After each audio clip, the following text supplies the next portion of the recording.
From all of us at Jubilee USA, it's my absolute pleasure to wish all of you greetings on the occasion of the South California Synod meeting, which is a synod of Jubilee USA. My name is Eric LeCompte. I'm the Executive Director of Jubilee USA, and I have the good fortune of having worked with many of you and many of your congregations for close to 10 years. And together, we've achieved a lot. Let me offer my thanks to Bishop Guy Irwin for inviting me to share a few words with you, as well as share my gratitude for the many congregations and for all of you being a Jubilee USA Synod. Last year, when you voted to become a synod, we were absolutely overjoyed. Being a part of Jubilee is working for Jubilee economics, the Jubilee ethos, the Jubilee promise.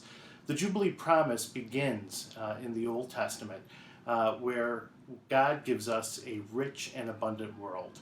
And we're closest to the Creator when we're sharing that abundance, that resources, that wealth among us. At Jubilee USA, for 20 years, we've worked on debt issues, tax issues, trade issues, and transparency issues in terms of how they impact the most vulnerable. In the past few months, our work together has achieved a great deal of success.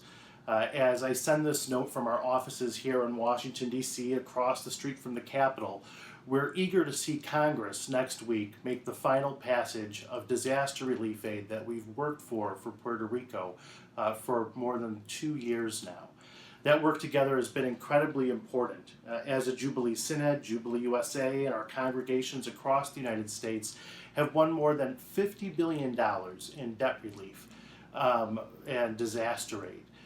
That disaster aid that we've won for Puerto Rico and the U.S. Virgin Islands is incredibly important, but because we're bipartisan, we were able to move both Democrats and Republicans to use that money and create what are called better building provisions. So as Puerto Rico recovers from the disaster, they're not going to rebuild what was. They're going to be able to build more resiliently to withstand the next storm. Also in Puerto Rico, our work together forged the first super bankruptcy process since 1953.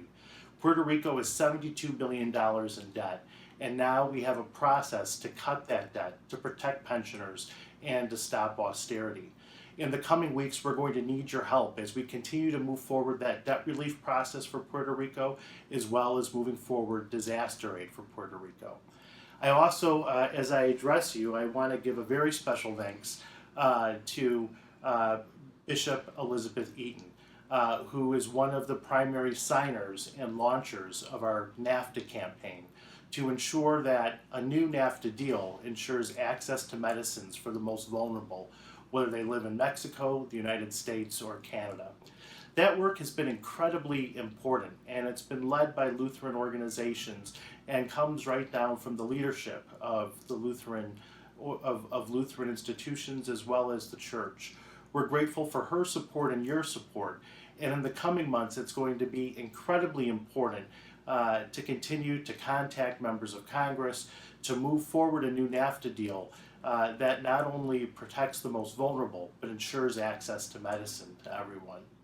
It's a great gift to be with you all, and during our history together, we've won more than $130 billion in debt relief. That money that we've won together has made it possible for kids to go to school, 54 million kids in sub-Saharan Africa to go to school who never would have seen the inside of a classroom. Before I close, as we continue our work together on debt, tax, and trade and transparency, the core issues that shift the financial system, the core issues that can protect the most vulnerable and defend human rights. Before I close, there's no way that I could address all of you, my friends gathered in Southern California during the synod without raising the name of Pastor Betty Rendon. I know it's with great sorrow that many of us have seen the news of her deportation. When I was in college, I had the opportunity to study in Colombia, and I lived and I worked there and learned firsthand about the human rights abuses. Before coming to Jubilee USA, I focused on human rights issues in Colombia.